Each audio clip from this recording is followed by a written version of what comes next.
नमस्कार, स्वागत है आपका जनगणमन 24/7 पर।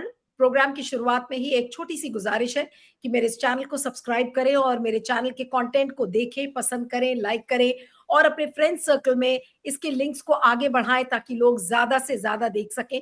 क्योंकि सिर्फ इतनी ही सहायता चाहिए कि इस चैनल को लोग ज़्यादा से ज़्यादा लोग सब्सक्राइब करें, क्योंकि जब आप बेबाकी और सच्चाई से अपनी बातों को रखते हैं, तो ऐसी बहुत सारी ताकतें हैं, जिसमें कि सरकारी ताकतें भी मौजूद है कि आपके चैनल की रीच को जानबूझकर कम किया जाता है, आपको बोलने से रोका जाता है ताकि कम से कम लोग सुन सके।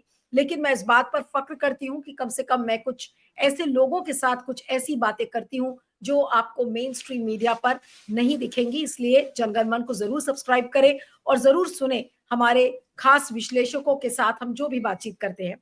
बड़ी खबर और जिस पर सबकी नजर बनी हुई है वो है ईरान और इजराइल का युद्ध, और उसमें अभी क्या हो रहा है लेटेस्ट, वो बहुत ही मजेदार हो चुका है।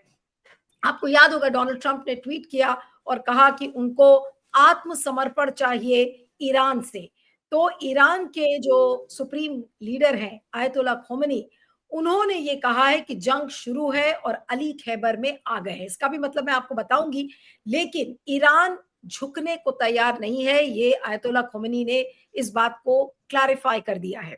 अब ईरान के जो सुप्रीम लीडर हैं आयतुल्ला अली खोमेनी ने इजराइल और अमेरिका के को अलग अंदाज में कड़ी चेतावनी दी है। उनकी चेतावनी अमेरिकी राष्ट्रपति डोनाल्ड ट्रंप की ओर से ईरान के बिना शर्त आत्मसमर्पण की मांग के बाद आया है। जब डोनाल्ड ट्रंप ने ट्वीट किया कि अनकंडीशनल सरेंडर उनको चाहिए ईरान से, उसके बाद आयतुल्ला खोमेनी ने कुछ ट्वीट्स किए हैं, उसके बारे में मैं आपको बताती हूँ।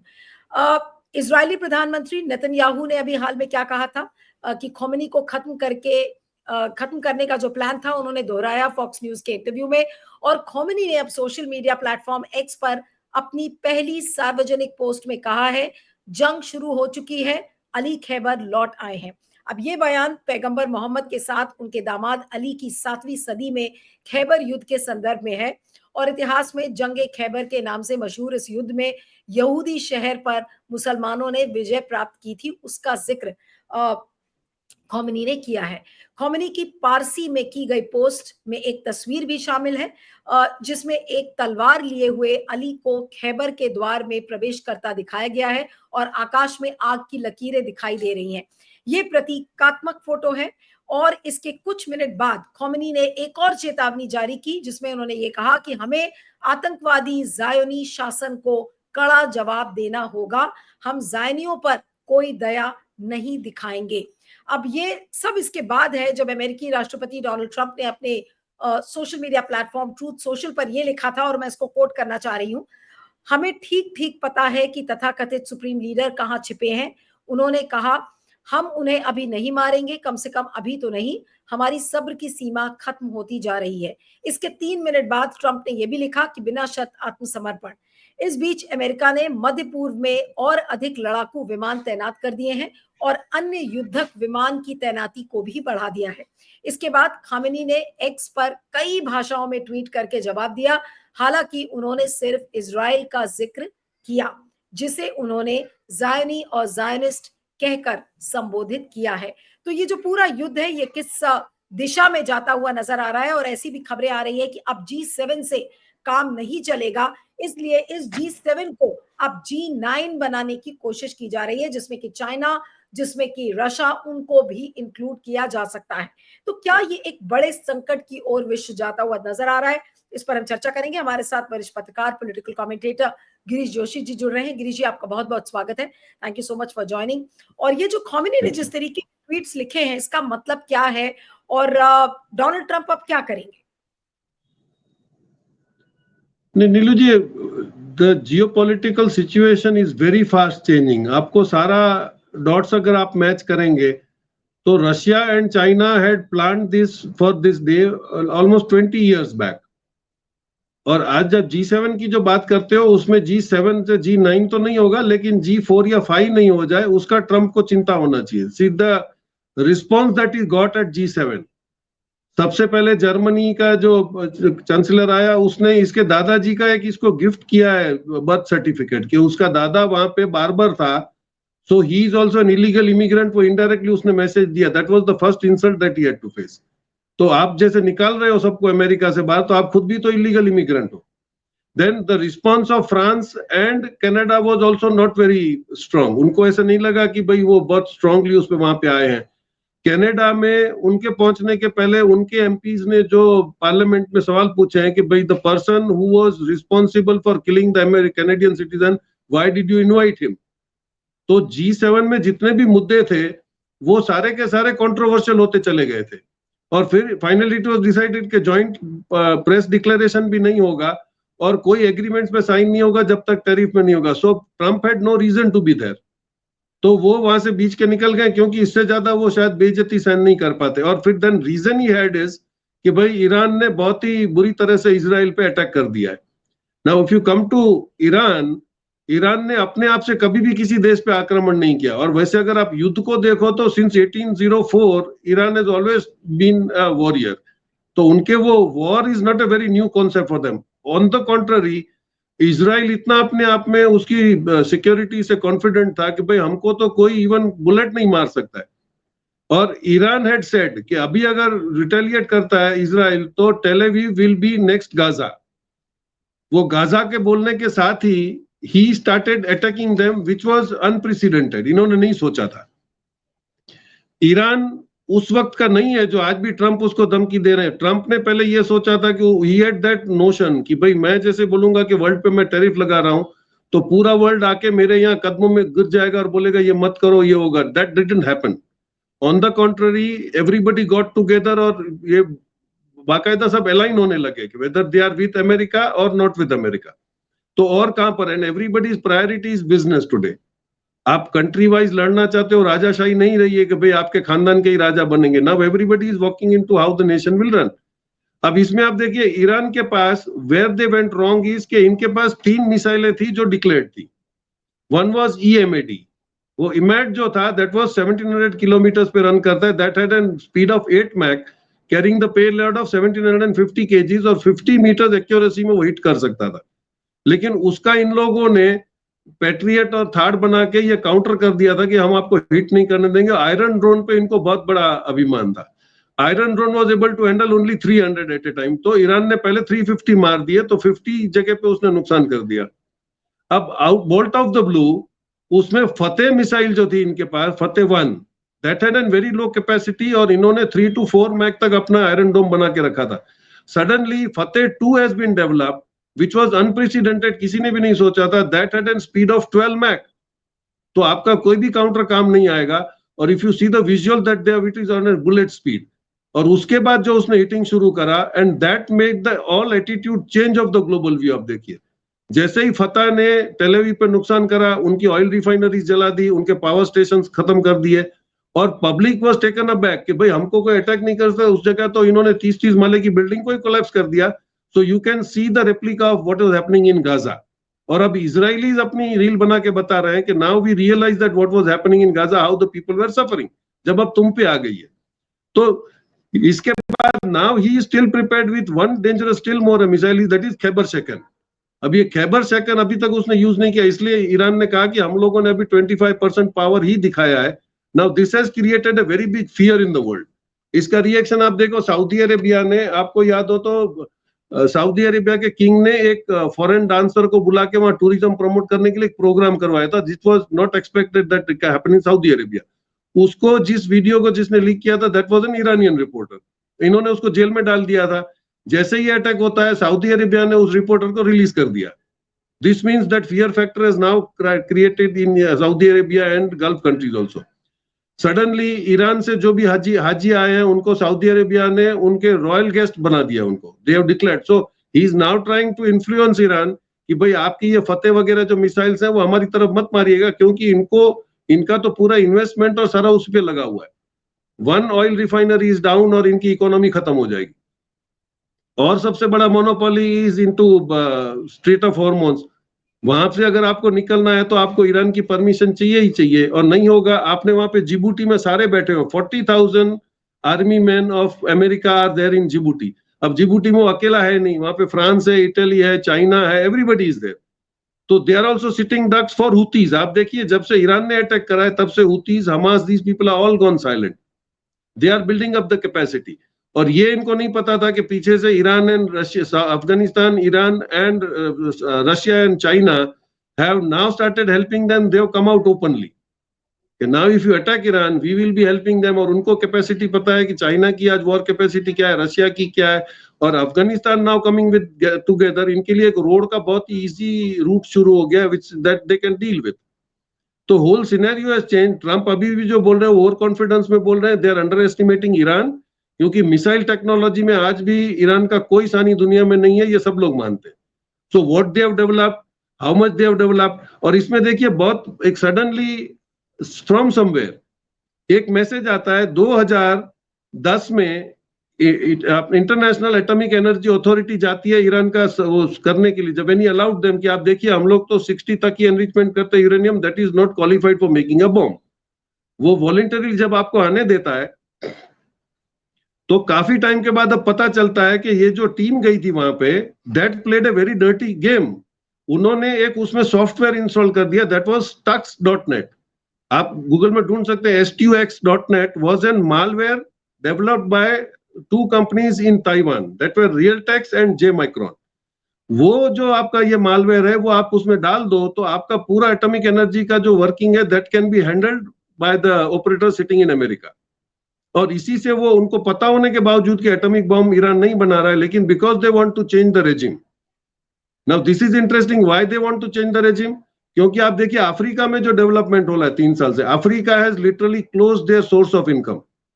सारे अफ्रीकन कंट्रीज ने इनकी जो मोनोपोली चलती थी, वो गोल्ड वहां से उठा के ले जाते थे, diamonds, oil, rare earth material, वो सडनली अफ्रीका ने बंद कर दिया।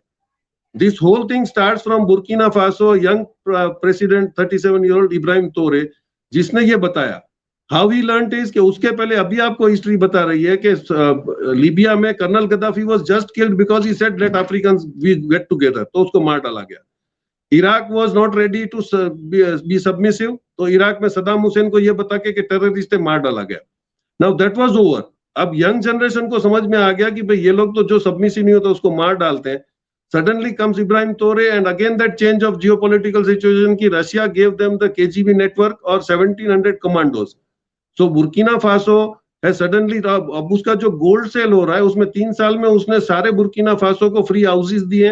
He started farming the majority tomatoes जो बुर्किना फासो के फेमस थे वो ये फ्रेंच कंपनीज फेंक देती थी, उसको इन्होंने केचप बनाने की फैक्ट्रियां डाल दी है। Today Burkina Faso is the biggest exporter of tomatoes, ketchup. तो ये जो ट्रांसफॉर्मेशन आया, उसके बाद नामीबिया की प्राइम मिनिस्टर लेडी जो 3 महीना पहले आई, उन्होंने भी अमेरिकन को बोल दिया गेट आउट, आपको अभी कोई भी माल नहीं मिलेगा, आप आके ट्रेड कर सकते हो, आप हमसे डील नहीं कर सकते हो। तो उधर एक साहिल एक 3 कंट्री साथ में हो गई हैं, that is Niger, Chile and Burkina Faso. उन्होंने अपनी कॉमन करेंसी करी, अपना नॉन। Now this is going throughout Africa. अभी इन्होंने ट्रीटमेंट करा, लेकिन who was the man behind that? That was China. China ने 10 साल पहले उनको रेयर अर्थ मटेरियल की कीमत समझाई और उन्होंने बोला कि हम लोग ट्रेडिंग करते हैं, आप लोग भी कमाइए, हम भी कमाएंगे, I give you the machinery, I give you infrastructure. और 4000 किलोमीटर की उसने रेलवे लाइंस डाल दी ताकि pan Africa people can trade fast. So they realised कि भाई China is giving us the money but not on the way the IMF was giving. IMF पैसा देके आपको ब्लैकमेल करता है। डॉलर डोमिनेशन इसलिए था कि आपसे कितना पैसा ऐंठना है वो $52 में देंगे, $82 में वापस लेंगे। तो these all things have now come to it। सामने ब्रिक्स बन गया है, people almost 14 countries have joined BRICS including Saudi Arabia, UAE, Malaysia, everybody। तो वो लोगों ने अपनी करेंसी में ट्रेडिंग शुरू करा है। तो अमेरिका की हालत फाइनेंशियली आप देखिए तो उनका डॉलर डोमिनेशन खत्म हो रहा है, उनका ट्रेडिंग खत्म हो रहा है। आपने टैरिफ जो लगाया उसमें people started searching for different markets. अभी यूरोपियन यूनियन को समझ में आ गया है कि भाई ये तो G7 में first point was they will spend 5% of GDP on the defence, वो भी बंद हो गया। नहीं तो क्या ये कहना सही होगा, अगर हर फ्रंट पर इस समय अमेरिका फेल होता हुआ नजर आ रहा है तो क्या ट्रंप कंगाली की तरफ बढ़ रहे हैं? कंगाल मतलब डिप्लोमेसी में कंगाल, फाइनेंशियली कंगाल, पॉलिसीज वाइज कंगाल। आप हालत तो देख ही रहे कि पूरे अमेरिका में समय क्या हो रहा है, हर जगह प्रोटेस्ट हो रहे हैं। तो क्या कंगाली की तरफ बढ़ते हुए नजर आ रहे हैं डोनाल्ड ट्रंप? नीलू जी देखिए, अफ्रीका के ये रिएक्शन के बाद यूरोप और अमेरिका का जीडीपी 2 से 3% सीधा ही गिर जाएगा, क्योंकि उनका पूरा source of income of raw material has been closed. उसके बाद यूरोपियन यूनियन से जो आपने करा, आप देखिए बोइंग का जो प्रॉब्लम चल रहा है उसको बहुत ज्यादा हाईलाइट कर रहे हैं। This war is again to how to stop Boeing from taking the monopoly on the market. उसका कॉम्पिटिटर कौन है? एयरबस।